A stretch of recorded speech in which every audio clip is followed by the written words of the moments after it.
আলহামদুলিল্লাহ, আজকে আমি নিয়ে এসেছি করলা ভাজি নতুন স্টাইলে। সাথে থাকবে আরও বড়া, আরও থাকবে মাছ ভাজি। তো আসসালামু আলাইকুম আমার প্রিয় ভাই বোনেরা, দেশ ও দেশের বাহিরে যে যেখানেই আছেন সবাইকে জানাই আমার আন্তরিক শুভেচ্ছা। দেখতেই পাচ্ছেন আমি প্রথমে করলা নিয়েছি, করলাগুলো মাঝখান দিয়ে কেটে নিচ্ছি বড় বড় করে। মাঝের যে বিচিগুলো আছে ওগুলোকে আমি ফেলে দিব, ওগুলোকে রাখবো না।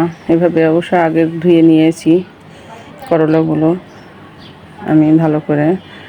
এখন আমি সবগুলো করলা কেটে নেব একই সিস্টেমে। যেগুলো বিচি নাই ওগুলো তো এমনিতেই থাকবে। এখানে একটি করলা নষ্ট বের হয়েছে, আমি ওটাকে ফেলে দিলাম, বাদ বাকি ভালোগুলো নিয়ে ফেলছি। তো এভাবে আমি করলাগুলো সবগুলো যখন কাটা শেষ হয়ে যাবে তারপরে দ্বিতীয় প্রসেসে যাব। সেটা আপনারা ভিডিওতে দেখলেই বুঝতে পারবেন। আমার ভিডিওটি শেষ পর্যন্ত দেখার অনুরোধ রইল। অবশ্যই ভিডিওটি দেখার আগে একটি লাইক দিয়ে দেখা শুরু করবেন। আপনাদের কাছে অনুরোধ থাকলো, ভিডিওর কোনো একটু অংশ যদি ভালো লেগে থাকে অবশ্যই আমার চ্যানেলটিকে লাইক, কমেন্ট, সাবস্ক্রাইব করে পাশে থেকে যাবেন। ছোট্ট একটি কমেন্ট করে যাবেন, আমি সেই কমেন্টের সূত্র ধরে আপনাদের কাছে চলে যাব। তো দেখতেই পাচ্ছেন আমি পানি দিয়ে দিলাম 1 বাটি, আর দিয়ে দিলাম 1 চা চামচ লবণ। এটাকে আমি অনেকক্ষণ প্রায় আধা ঘন্টা ঢেকে রেখে দেবো এভাবে। এর ফাঁকে আমি কাজগুলোকে করে নেব, সেটা হচ্ছে মাছগুলোকে ভালো করে ভাজি করব। আমি মাছগুলোকে আগে ধুয়ে রেখেছিলাম, এখন মশলাগুলো মেখে নিচ্ছি। মাছগুলোকে ভালো করে মশলা মেখে কিছুক্ষণের সময়ের জন্য রেখে দেব। এখন আমি রেডি করে নিচ্ছি, আমি ডাউলের বড়া বানাবো। এখানে ডাউল দিয়েছি, আর দিয়েছি আমি আতপ চাউল দিয়েছিলাম কিছু। এগুলো সব কিছু মিলিয়ে পেঁয়াজ, কাঁচামরিচ, হলুদ আর কিছু চটপটির মশলা মিলিয়ে আমি এখন এটাকে বড়া ভেজে নেব। এই বড়াগুলো গরম গরম ভাত দিয়ে খেতে খুব মজা লাগে। আর আজকে আমি সবগুলো আইটেমই আমার ভাজি বলতে পারেন। মাঝে মাঝে এরকম ভাজি আইটেম খাইতে খুব ভালো লাগে। এভাবে আমি সবগুলো বড়াকে ভেজে নিচ্ছি। ভাজা হয়ে গেছে মাঝেরগুলো, এখন তুলে নিচ্ছি। আর আমি অল্প তেলেই ভাজি করব। এই বড়াগুলো অল্প তেলে ভাজি করলেই বেশি ভালো হয়, মুসমুসে থাকবে ভাতের সাথে খাবারের জন্য। গরম গরম ভাতের সাথে অনেক মজা লাগে, আপনারাও ট্রাই করে দেখবেন।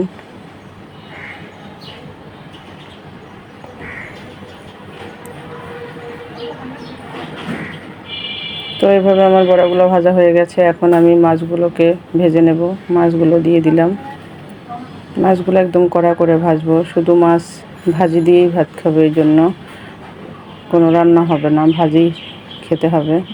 এই জন্য ভালো করে এপাশ ওপাশ উল্টে আমি ভেজে নেব।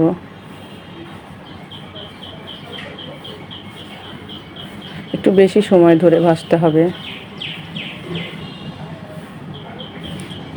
যেন ভিতরে কাঁচা না থেকে যায়, খেতে ভালো লাগবে। এগুলো মাছে অনেক কাটা থাকে, অবশ্যইভাবে ভাজি খেতেই মজা, তরকারিটা বেশি একটা মজা লাগে না।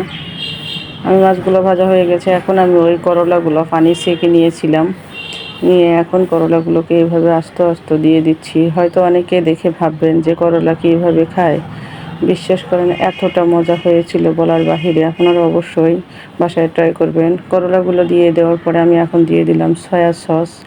সয়া সসটা দেওয়াতে তিতাটা এতটাই কম লাগবে আপনারা কল্পনাও করতে পারবেন না, কালারটাও সুন্দর হবে। এভাবে আমি এপাশ ওপাশ করে ভেজে নেব।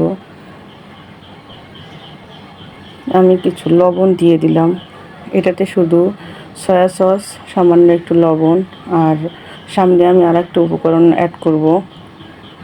কোনো মশলা অ্যাড করব না, শুধু এভাবে একবার খেয়ে দেখবেন কতটা টেস্টি হয়।